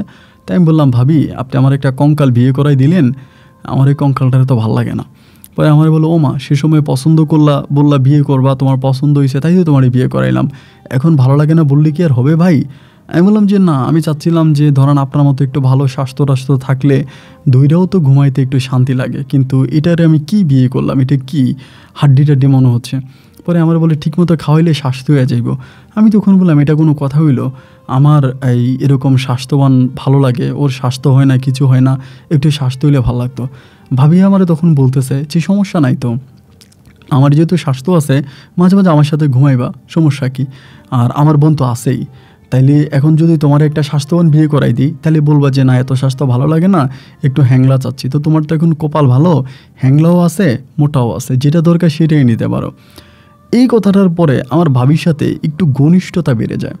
ঘনিষ্ঠতা বলতে এই যে কোনো সময় ওনার সাথে একটু দুষ্টামি করা, বা ওনার শরীরে স্বাস্থ্য ভালো ছিল আমি এখানে সেখানে থাপ্পড় মারতাম, এইরকম করে দুষ্টামি করতে করতে আবার লামিয়া একটু অন্যরকম ছিল, ওই বিষয়গুলোতে খুব বেশি একটা মাইন্ড করতো না, ওর মতো করেই ও থাকতো, ওর মতো করেই চলতো, এই বিষয়গুলো মাইন্ড করতো না। এইভাবে দুষ্টামি করতে করতে আমার ভাবির প্রতি, মানে লাভলির প্রতি আমার এক ধরনের একটা খারাপ চাহিদা কাজ করতে শুরু করে। মাঝে মাঝে ওনাকে দেখলে আমি টিটকারি মারি, দুষ্টমি করে কথাবার্তা বলি এবং ইশারা ইঙ্গিতে মোটামুটি খারাপভাবে ওনাকে আমি ইঙ্গিত করি। এই বিষয়গুলো তখন আমি ওনার সাথে একদম মানে মোটামুটি গভীরভাবেই শুরু করে দিলাম। তো উনিও তখন বিষয়গুলো বুঝতে পারতেছে যে আমি কারণে ওনার গায়ে হাত তুলি, দুষ্টমি করি, মাঝে মাঝে থাপ্পড় মারি, এটা ওইটা করি। তখন উনি আমাকে একদিন ডিরেক্টলি প্রস্তাব দিয়ে বসলো, আমাকে বললো যে মহিউদ্দিন, আমি জানি তুমি তোমার বউয়ের কাছে স্যাটিসফাই না, তোমার বউ তোমাকে ঠিকমতো তুমি তোমার বউয়ের কাছে সব কিছু পাচ্ছ না বা বউ দিয়ে তোমার হচ্ছে না। তো আমি তোমার কাছে অনুরোধ করি, বাইরের মেয়েরা কিন্তু অনেক খারাপ, যেমন তুমি কোনো একটা হোটেলে যাবা খারাপ কোনো মেয়ের কাছে, সেখানে বাইরের মেয়েরা অনেক খারাপ এবং তাদের সাথে বিভিন্ন পুরুষের সম্পর্ক, তো ওইখানে গেলে তুমি একটা রোগ নিয়ে আসবা, আমার ছোটো বোন জামাই মরে যাবে, এটা কিন্তু আমি চাই না, এবং তুমি একটা রোগ নিয়ে আসবা একইভাবে ওই রোগটা আমার বোনের মধ্যেও ছড়াবে, তোমরা দুজনেই মারা যাবা। সো আমি এটা চাই না, তোমার যত চাহিদা আছে যে কোনো চাহিদা, যদি আমার বোনকে ভালো না লাগে তুমি আমাকে বলো, আমি তোমার চাহিদা পূরণ করব এবং আমি তোমার চাহিদা পূরণ করব, তুমি এটা নিয়ে কোনো টেনশন করো না। কিন্তু খবরদার তুমি কিন্তু ভুলেও কোনো খারাপ জায়গায় যেও না, কারণ আমি বুঝতেছি যে তোমার বউয়ের প্রতি তোমার আকর্ষণ নাই, এজন্য তুমি খারাপ জায়গায় যেতে পারো।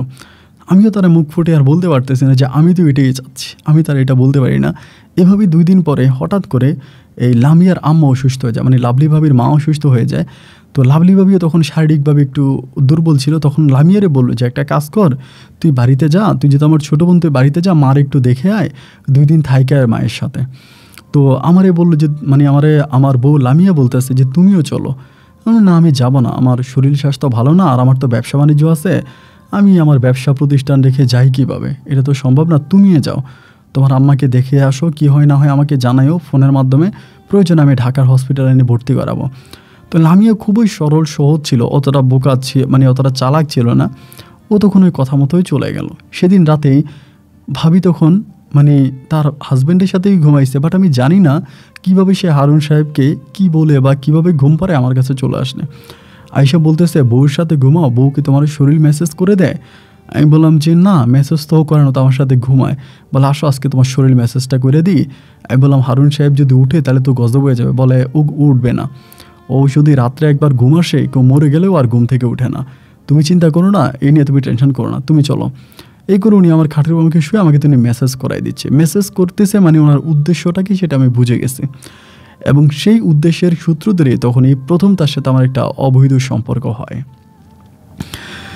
আমি তার সাথে একটা অবৈধ সম্পর্কে লিপ্ত হই, যেটা আমার আসলে ইচ্ছা ছিল কি না জানি না, কিন্তু ইচ্ছে হোক আর অনিচ্ছা হোক তার সাথে আমার এই কাজটা হয়। এবং এটা হওয়ার পরে এরপরের রাতে আমার আবারও এরপরে মাঝে মাঝে এই লামিয়াকে ফাঁকি দিয়ে আমি সুযোগ পেলে ওনার গায়ে হাত দিয়ে ফেলতাম, এবং একটু একটু করে ওনার সাথে আমার এই ধরনের সম্পর্কটা কন্টিনিউয়াসলি হয়ে যাচ্ছে, প্রতিটা মুহূর্তে হয়ে যাচ্ছে। এবং এরকম করতে করতে দীর্ঘ প্রায় 3টা মাসের মতো কেটে যায়, এবং ওই 3টা মাসে আমি পরিপূর্ণভাবে আমার বউয়ের সাথে আমার সম্পর্কের মাত্রাটা দিনে দিনে খুব খারাপের দিকে যাচ্ছে। লামিয়ার সাথে আমি লামিয়াকে সহ্য করতে পারি না। লামিয়া আমার কাছে আসলে আমাকে ইগনোর করে, অবহেলা করি, এবং স্বামীর যে চাওয়াটা লামিয়া আমার কাছে চাচ্ছে আমি এটা পূরণ করি না। আমি ওর কাছে যাই না, ওকে ধরি না, ওর কাছ থেকে দূরে দূরে থাকি, কারণ আমার আকর্ষণ তখন পুরো লাভলি ভাবির দিকে, পরিপূর্ণভাবে লাভলি ভাবির দিকে আমার আকর্ষণ, যার জন্য আমি আর লামিয়াকে ওভাবে আমি আর করতে পারি না। এইভাবে 3-4 মাস কেটে যাওয়ার পরে এই বিষয়টা তখন হারুন সাহেব কিছুটা বুঝে যায় যে আমার তার ওয়াইফের সাথে একটা অবৈধ সম্পর্ক হয়ে গেছে বা কিছু একটা হচ্ছে। হারুন সাহেব তখন বিষয়টা মোটামুটি আন্দাজ করে ফেলে। আন্দাজ করার পরে উনি হঠাৎ করে একদিন আমাকে বলতেছে, স্যার আমি আপনার বাসায় থাকবো না, এটা আমার কাছে ছোট মনে হয়, লজ্জা লাগে, যদি পারেন আপনি আমার স্যালারিটা একটু বাড়াই দেন, আমি আলাদা বাসা ভাড়া নিব। আমি বললাম না প্রয়োজন নেই, আপনি আমার বাসায় থাকেন, সমস্যা কি? বলে না স্যার আমি আপনার বাসায় থাকবো না। এই কথায় কথায় লামিয়ার সাথে, তখন কিন্তু লামিয়ার সাথে লাভলির একটা কথায় কথায় একটু ঝগড়া হয়ে যেত দুই বোনের। লামিয়া এগুলো সহ্য করতে পারতো না, লাভলি যে আমার সাথে এতটা ক্লোজ হয়ে যাচ্ছে এটা সহ্য করতে পারতো না, এই জন্য লামিয়া তার বোনের সাথে ঝগড়া করতো। এবং ওই সূত্র ধরেই তখন হারুন সাহেব আমাকে বলতেছে যে তারা দুই বোনে ঝগড়া করে, কোন সময় কোন কি হয়ে যায় তা তো বলা যায় না, এই জন্য স্যার আমি আমার ওয়াইফকে নিয়ে আলাদা থাকতে চাই, প্লিজ আপনি মানা করেন না। তো উনি যখন এভাবেই আমাকে রিকোয়েস্ট করে বা এভাবেই ধরে, আমি তখন বললাম যে ঠিক আছে ভাই, আপনি যদি আলাদা থাকতে চান তাহলে আপনি থাকেন। এরপরে সে কী করলো, তার বউকে নিয়ে আলাদা হয়ে গেল, লাভলিকে নিয়ে। এবার আমি সবসময় লামিয়ার সাথে ঝগড়া করি, যেহেতু লাভলি নাই। একদিন আমি রাগের বশবর্তী লামিয়ার গায়ে হাত তুলছি, লামিয়ার গায়ে মারছি, লামিয়াকে হাত তুলছে। হাত তোলার পরে লামিয়া রাগ করে বাপের বাড়িতে চলে গেছে। বাপের বাড়িতে চলে যাওয়ার পরে এই লাভলি তখন আমার বাসায় আবারও আগের মতো আসতেছে, লাভলি ভাবি রান্নাবান্না করতেছে, থাকতেছি, তার সাথে আমার অবৈধ সম্পর্ক হতে হতে একটা পর্যায়ে আমি তাকে ডিরেক্টলি প্রস্তাব করলাম যে আমি তোমাকে বিয়ে করব। আমার তোমারে ভাল লাগছে, তোমার বোনেরা ভাল লাগে না, আমি তোমাকে বিয়ে করব। ও বলে ঠিক আছে, তুমি যদি আমাকে বিয়ে করো তাহলে আমার বোনকে ডিভোর্স করো এবং আমি আমার স্বামীকে তালাক করব। আমি তখন বললাম লোকে কোনো কিছু বললেও বলে লোকের কথা বাদ দাও, তুমি আমারে পছন্দ করো, আমারও তোমারে পছন্দ হয়, আমারও আমার হাজব্যান্ডকে ভালো লাগে না, এবং আমার হাজব্যান্ডও আমার সাথে ওরকম করে হয় না, ওরও বয়স হয়ে গেছে, আমার ভালো লাগে না, তোমার আমার ভালো লাগছে, আমি তোমার সাথেই সংসার করব, তুমি ছেড়ে দাও আমার বোনকে। এই কথা বলার পরে যেটাকে আমার লামিয়ার সাথে কাবিন হয়েছিল, লাভলি তখন নিজ দায়িত্বে নিজে দায়িত্ব নিয়ে লামিয়ার সাথে আমার কাবিনের টাকাটা সম্পূর্ণভাবে পরিশোধ করে দিয়ে লামিয়ার কাছ থেকে আমাকে সরিয়ে নিয়ে আসে। নিয়ে আসার ঠিক 1 মাস পরেই লাভলি তখন আমাকে বিয়ে করে। এবং লাভলি আমাকে বিয়ে করার পরে এদিক দিয়ে হারুন সাহেব কিন্তু খুব ঝামেলা করে, আমার অফিসের ভিতরে লোকজন নিয়ে খুব ঝামেলা করে, এবং ঝামেলার পরিপ্রেক্ষিতে আমি তখন এই হারুন সাহেবকে আমার অফিস থেকে বের করে দিই। হারুন সাহেবকে আমি আর আমার অফিসে রাখি না। ওই সময় আমার একটা গাড়িও আছে, আমার ড্রাইভারও আছে, তো আমি আমার গাড়ির ড্রাইভার নিয়ে চলাফেরা করি, এখানে সেখানে যাই। আমি টোটালি হারুন সাহেবকে আমার অফিস থেকে বিদায় করে দেয়। হারুন সাহেব আমার নামে মামলা মোকদ্দমা করারও চেষ্টা করে, কিন্তু এসব করেও নি আর আমার উপরে আমার সাথে সাকসেস হতে পারে না, তেমন কিছু করতে পারে না। তখন আমি আমার জীবনে খুব ভালো একটা অবস্থানে চলে আসছি, আমি লাভলিরে আমার মতো করে পাইছি, আমি ওরে নিয়ে ঘুরতেছি, ফিরতেছি, খাইতেছি, মোটামুটি এরকম করতে করতে এই লাভলি যে এত বছর হারুন সাহেবের সাথে সংসার করছে, ওর ঘরে কিন্তু কোনো সন্তান হয়নি। বাট আমার সাথে বিয়ে হওয়ার পরে লাভলির ঘরে সন্তান আসে এবং ও বাচ্চা কনসেপ্ট করে। আমি তখন অত্যাধিক খুশি হয়েছি। আমার আব্বা আম্মা যদি বেঁচে থাকতো তাহলে তারা কতই না খুশি হতো, আমার বাবা মা। যাই হোক, বাবা মাকে আল্লাহ নিয়ে গেছে। দেন লাভলির ঘরে তখন আমার একটা কন্যা সন্তান হয় এবং কন্যাটা হওয়ার পরে লাভলি তখন হঠাৎ করে একটা বিলাসিতা জীবন পেয়ে যায়, যেটা আসলে ওর আশা ছিল না। দামি গাড়িতে চলাফেরা করা, গাড়িতে ড্রাইভার রাখা, ভালো ভালো হোটেলে খাবার দাবার করা, দামি দামি পোশাক আশাক পরা, এই সব কিছু করেও তখন বিভিন্ন পার্টিতে যেত, বিভিন্ন মেয়েদের সাথে পার্লারে যেত এবং এরকম করতে করতে ওর সোসাইটিটা একটু অন্যরকম হয়ে যায়। ও তখন ভুলেই যায় যে ও আমার বাদাম ফ্যাক্টরিতে ম্যানেজারে চাকরি করা হারুন সাহেবের একজন প্রাক্তন বউ, এটাও ভুলে যায়।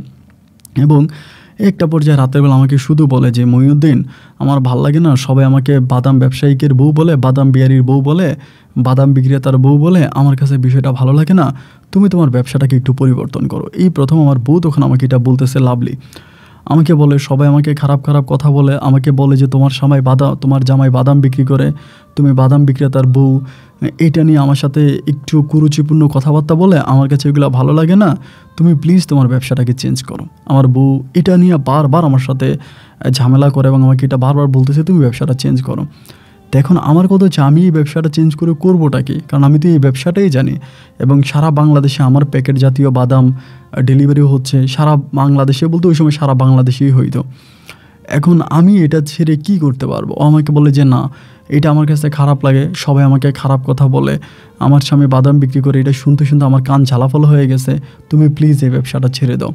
মানে এমনভাবে তখন লাভলি আমারে ধরলো, আমি তখন আর দিশকুল না পায়া মানে প্রতিদিন রাতের বেলায় বাসায় আসলে জ্ঞানের আবার আমার মেয়েটা আছে, এই মেয়েটা বড় আমারে বলে, আমার মেয়েটা যদি বড় হয় বিয়ে দিতে গেলে জিজ্ঞেস করবে যে মেয়ের বাবা কি করে, তখন বলবে যে মেয়ের বাবা বাদাম ব্যবসা করে, বাদাম বিক্রেতা, আমার এটা ভাল লাগবে না, তুমি কিছু একটা করো। তো পরে যে পুঁজিটা ছিল আমি তখন চিন্তা করলাম যে এই বাদামের পাশাপাশি আমি তখন ভাবলাম যে কি করা যায়। আমি তখন একটা এনার্জি ড্রিঙ্কস, আমি ড্রিঙ্কসের নামটা নাই বলি, আমি একটা এনার্জি ড্রিঙ্কসের আমি তখন কিছু মেশিন কিনলাম। ওইখানে আমার প্রায় অনেক লক্ষ টাকা ইনভেস্ট হয়ে গেছে। আমার যতটুকু বাদাম বিক্রি করে আমার যে পুঁজিটা ছিল আর কি, ওই পুঁজির সম্পূর্ণ টাকাটা আমি তখন ওই এনার্জি ড্রিঙ্কের মধ্যে লাগাই দিলাম যে আমি একটা এনার্জি ড্রিঙ্কস সেল করব এবং এটার মধ্যে তখন আর আমার বউ আমাকে বাদাম বিক্রেতা বলতে পারবে না এবং এটা একটা ব্র্যান্ড হিসাবে তৈরি করব।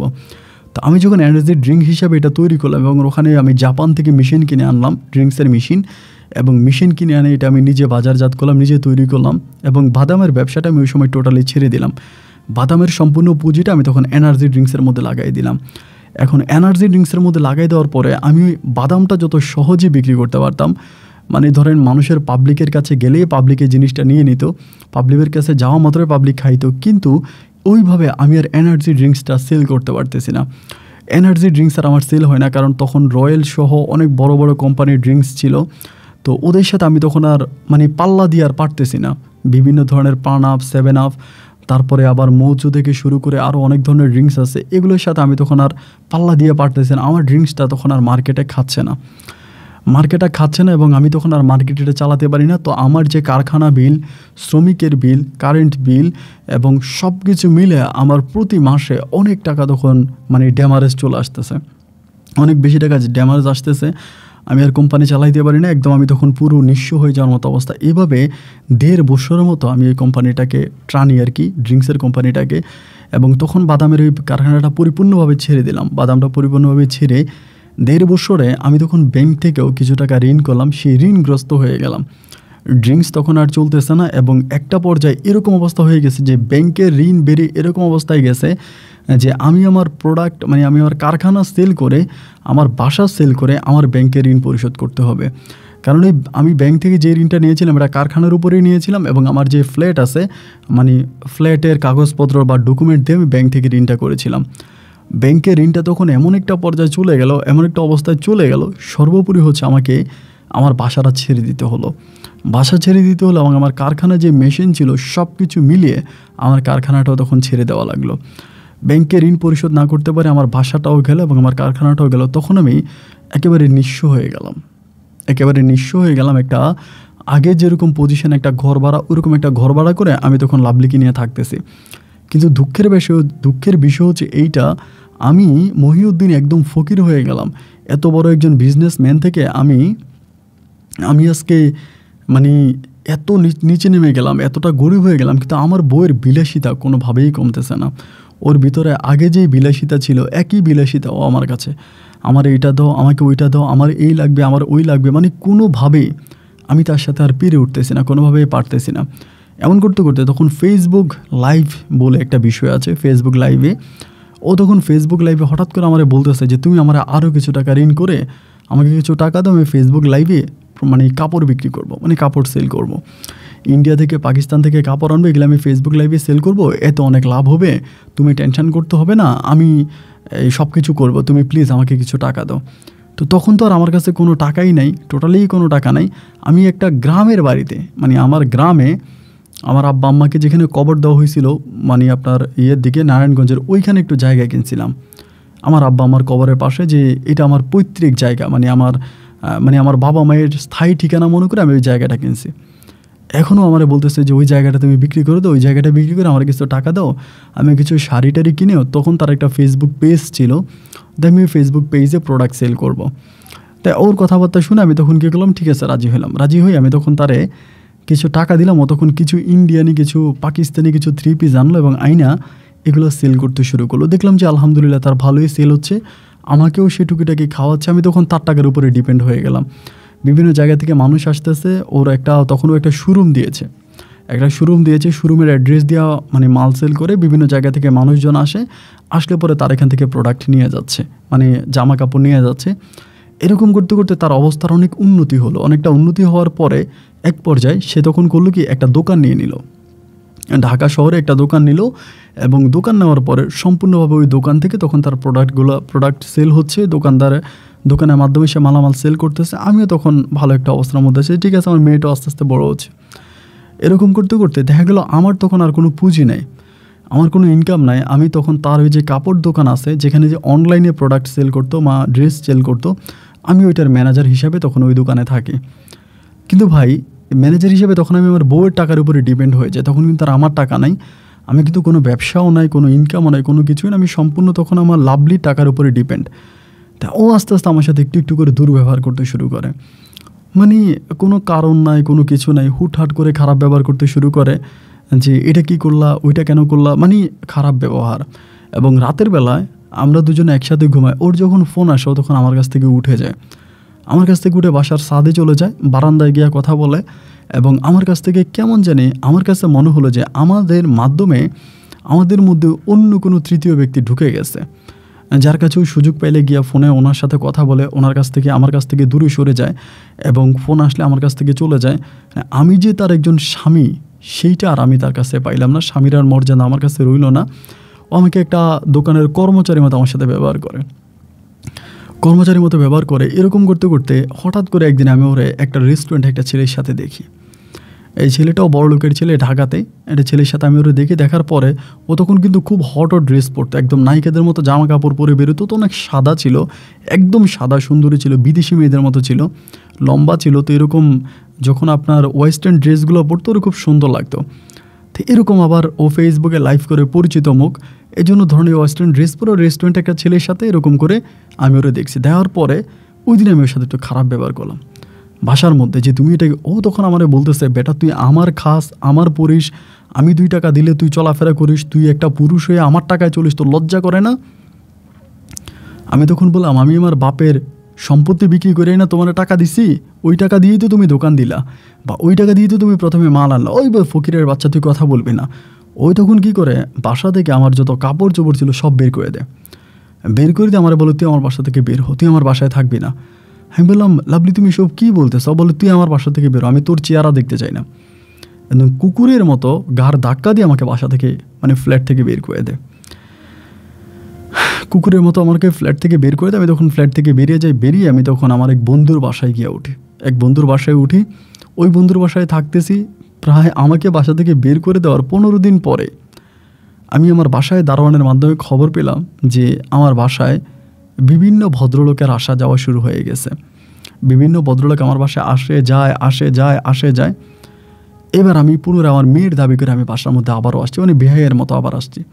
তখনও আমার এই কন্ডিশন দিল যে থাকতে পারো একসাথে, আমার সাথে ঝগড়া করতে পারবা না, আমার সাথে খারাপ ব্যবহার করতে পারবা না, আমি যখন যা বলি সব কথা শুনতে হবে, এবং সকাল থেকে রাত অবধি আমার কারখানায় বসতে হবে, মানে ওর ওই শোরুমে বসতে হবে। আমি বলছি ঠিক আছে বসবো। এখন আমি সকাল থেকে রাত পর্যন্ত শোরুমে বসি, ওই এমনি সামনে আমার সাথে ইয়ে করে, হঠাৎ করে মানে কোনো কারণ নাই কিছু নাই, হঠাৎ করে বলতেছে ওর ক্যাশে নাকি 5 লক্ষ টাকা ছিল। যে ক্যাশে আমি বসতাম, যেটা আমাদের ক্যাশ ছিল, যেখান থেকে আমরা প্রোডাক্ট সেল করতাম, অনলাইনে আসতো মানুষ এসে কিনে নিত, ওই ক্যাশে নাকি 5 লাখ টাকা ছিল। আমি বলি না 5 লাখ টাকা এখানে আমি কই, আমি তো কোনো 5 লাখ টাকা দেখি নাই, এখানে 5 লাখ টাকা, ওদের 5 লাখ টাকা ছিল, তুই নিয়ে গেছিস। আর আমি বললাম যার আমি 5 লাখ টাকা, কত 5 লাখ টাকা আমি ওর পিছনে খরচ করছি, আমি একজন কোটি কোটি টাকার মালিক ছিলাম, কত 5 লাখ টাকা আমি ওর পিছনে খরচ করছি তার হিসাব নাই। আমি আমার বলছি 5 লাখ টাকা এখান থেকে নিয়ে গেছোস, এই কথা বলেই ওই আমার জুতা দিয়ে বাড়ি দিয়ে ফেলে। ওইখানেই আমাকে আরও অনেকগুলো মেয়ে ছিল, ওদের সামনে আমাকে জুতা দিয়ে মারে এবং মায়েরা থানাতে ফোন করে দেয়। থানাতে ফোন করে দিয়ে আসার পরে আমাকে চুরির মামলা দিয়ে দেয়, যে চুরি করছে আমার ক্যাশ থেকে টাকা চুরি করছে। আমি তখন থানায় চলে যাই, এবং থানা হেফাজতে যাওয়ার কিছুদিন পরেও তখন আমাকে ডিভোর্স করে দেয়, এবং আমার নামে আরও কয়েকটা মামলাও দিয়ে দেয়, নারী নির্যাতনের মামলা, এই মামলা ওই মামলা, অনেকগুলো মামলা দিয়ে যায়, এবং কাবিনের টাকাও আমার কাছে আছে। আমি তো কাবিনের টাকা দিব কোত্থেকে, আমার তো ভাই কাবিনের টাকা দেওয়ার সামর্থ্য নাই।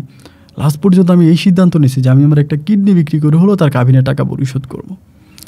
তো যাই হোক, আমাদের থানারই একজন পুলিশ কর্মকর্তা এসআই, তিনি আমার দুঃখটা জানে, বা তাকে আমি কিছুটা বিষয় বলি, বলার পরে তিনি তখন আমাকে একটু সহানুভূতি দেখে আমাকে দয়া দেখায় বলে যে ঠিক আছে, আপনি যেহেতু এরকম একটা অবস্থার মধ্যে আছেন, ঠিক আছে। উনি আমাকে তখন ছেড়ে দেয় আর কি, ওনার তত্ত্বাবধানে আমি থানা থেকে বের হওয়ার পর আমার তখন মেয়েটার জন্য খুব খারাপ লাগতেছে, মেয়েটার জন্য কান্নাকাটি করতেছি যে আমার মেয়েটা কোথায়, আমার মেয়েটা কোন জায়গায়, আমার মেয়েটার জন্য খারাপ লাগতেছে। তো একদিন আমাদের কাজের যে মহিলা ছিল ওই বাসায় থাকতো, ওই কাজের মহিলার সাথে আমি ফোনে কথাবার্তা বললাম যে খালা, আর মেয়েটার জন্য খুবই খারাপ লাগতেছে, আমার মেয়েটার যদি একটু আমার আয় নিতেন আমি কোলে নিতাম। এই বলে ওই খালা একদিন আমার মেয়েটারে বাসা থেকে এনে আমার কোলে দিয়ে দিলে পরে আমি তখন আমার মেয়েটারে নিয়ে পালায়া যাই। আমার মেয়ে বাবুটারে আমি তখন মানে এখান থেকে পালায়া যাই। মেয়েটারে নিয়ে পালায় যাওয়ার পর ও তখন আমার পাগলের মতো খুঁজতেছে, লাভলে আমি মেয়ে নিয়ে কই গেছি। আমি আমার কত চাও, আমার মেয়েটা যদি ওর কাছে থাকে তাহলে তো ভাই আমার মেয়েটা ওইখানে নষ্ট হয়ে যাবে।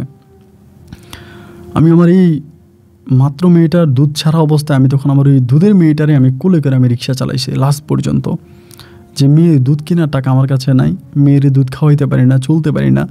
আমি একটা গামছা দিয়ে পেঁচিয়ে আমার মেয়েটারে বুকে নিয়ে আমি তখন ঢাকা শহরে রিক্সা চালাইতাম, মুখ ভাইতা। আবার ও যদি আমাকে চিনে ফেলে কোথাও দেখা, অনেক মানুষ ছিল আমার রিক্সাতে, অনেক যাত্রী উঠতো, অনেক মানুষ উঠা যে দৃশ্যটা দেখতো যে আমার মেয়েটারে বুকের মধ্যে বাইদা তারপরে রিক্সা চালাচ্ছি। অনেকে আমাকে টাকা দিত, ভাড়া যদি 20 টাকা হইতো অনেকে 50 টাকা দিত, মেয়েরে দুধ কেনার জন্য অনেকে টাকা দিত। এরকম করে আমি আমার মেয়েটারে খাওয়াই পড়াই, এবং কোনোভাবেই আমার স্ত্রীর স্পর্শ আমি তাকে পেতে দিই না। এরপর আমার স্ত্রী আমার ধরার জন্য আমাকে খুব চালাকি করে, একবার যে আমি চিটং মানে আপনার ঢাকা শহর ছেড়ে আমি চলে যাই। আমি তখন চিটংয়ে চলে যাই, চিটং ফোর্ট এলাকাতে আমি তখন রিক্সা চালাই, এবং শেষ পর্যন্ত রিক্সা বাদে আমি একটা অটো কিনি, একটা অটো চালাই।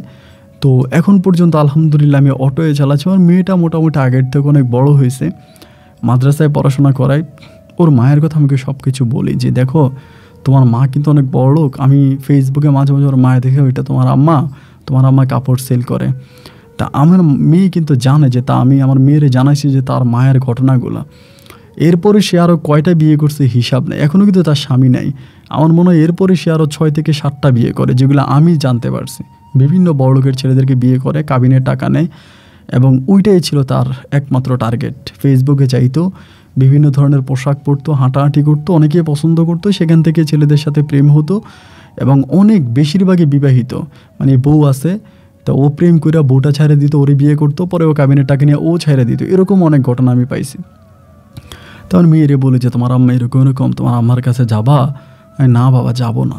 তা যাও না, তোমার আম্মা তো অনেক বড় লোক, তার গাড়ি আছে, বাড়ি আছে, বাবার সাথে থাকলে তোমার কষ্ট হয়, তোমার আম্মুর কাছে চলে যাও। না বাবা আমি যাবো না, তোমার কাছেই থাকবো। আর মেয়েটা এখন আমার গলা জড়িয়ে ধরে ঘুমায়। আমার স্বপ্ন আমার মেয়েটাকে আমি কোরআনে হাফেজ বানাবো, এবং একজন ধার্মিক ছেলে দেখে আমার মেয়েটার বিয়ে দেবো। আমি আর বিয়ে শাদী করলাম না, মেয়েটার মুখের দিকে তাকিয়ে এখনও আছি। আমার বোন আমার সাথে যোগাযোগ আছে, আমার বোন ভাগ্নিরা আছে, তারা মাঝে মাঝে চিটকে আমার বাসায় আসে। এখন আলহামদুলিল্লাহ আমি ভালো আছি। আপন ভাই, এই অটো চালাইতে বেশিরভাগ হেডফোন কানে দিয়ে গান শুনতাম বা কোরআন তালাওয়াত শুনতাম। হঠাৎ করে আপনার ভিডিওগুলো একদিন পাইলাম, পাওয়ার পরে এই অটো চালাইতে চালাইতে হেডফোন কানে দিয়ে আপনার গল্পগুলো শুনে ভালো লাগে, সেখান থেকে উদ্বুদ্ধ হয়ে আমি আমার জীবনের গল্পটা আপনাদের বললাম। আপনার যদি মন চায় যে আমার গল্পটা প্রচার করবেন, আপনি করতে পারেন। আমরা বাপ বেটি একদিন রাতের বেলায় শুইয়া মজা কইরা হেডফোন কানে দিয়া আমার জীবনের গল্পটা শুনবো যদি আপনি প্রচার করেন। আমি গরিব এক অটো ড্রাইভার, চিটংয়ের বাসিন্দা। যদি কখনো আসেন আমার বাসায় আইসেন, আমার বাসা অমুক জায়গায়। আমি আমার পুরো ঠিকানা আপনাকে দিলাম, ফোন নাম্বার সহ। ভালো থাকবেন। আসসালামু আলাইকুম।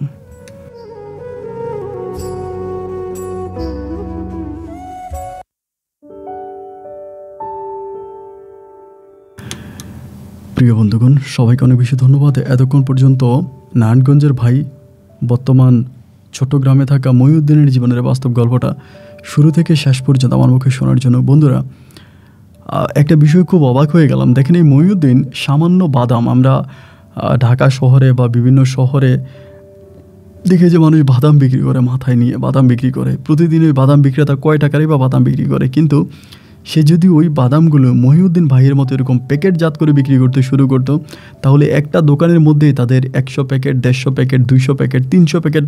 মহিন ভাই যেটা বললো যে এরকমও দোকান আছে যে 2000 প্যাকেট নিয়ে যাচ্ছে।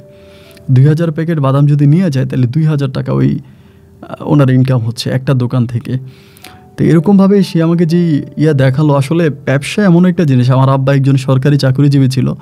তো আমার আব্বা সবসময় আমাকে একটা কথা বলতো, সবচেয়ে ভালো ব্যবসা, তারপরে চাষা, আর তার চেয়েও খারাপ চাকরিজীবী রাত্রে খোঁজে বাসা। ব্যবসায়িক তার মন চাইলে সে আজকে দোকান খুলবে, না চাইলে না। তাকে অনুমতি দেওয়ার, তাকে এটা বলার কেউই নাই যে ভাই আপনি দোকান খুলতেছেন না কেন, দোকান আপনি খোলেন, এটা বলার মতো কিন্তু কেউ নাই। তার মন চাইলে সে খুলবে, না মন চাইলে না, এটা তার স্বাধীনতা। এই জন্য বলে সবচেয়ে ভালো ব্যবসা। তারপরে হচ্ছে চাষা।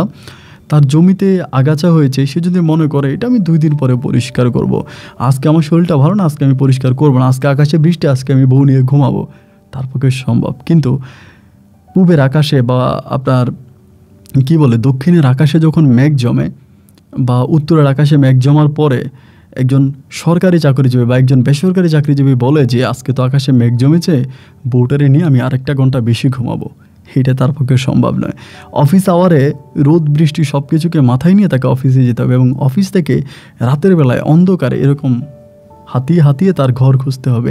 এজন্য বলে সবচেয়ে ভালো ব্যবসা, তারপরে চাষা, আর তার চেয়েও খারাপ চাকরিজীবী রাত্রে খোঁজে বাসা। আমি আজকে মহিউদ্দিনের গল্পটা পেয়ে খুবই, আমি যারা বেকার মানুষ আছেন, যারা বেকার যুবক আছেন, তারা আজকে মহিউদ্দিনের গল্প থেকে শিখেন যে একজন বাদাম বিক্রেতা থেকে মহিউদ্দিন কোটি টাকার মালিক হয়েছে।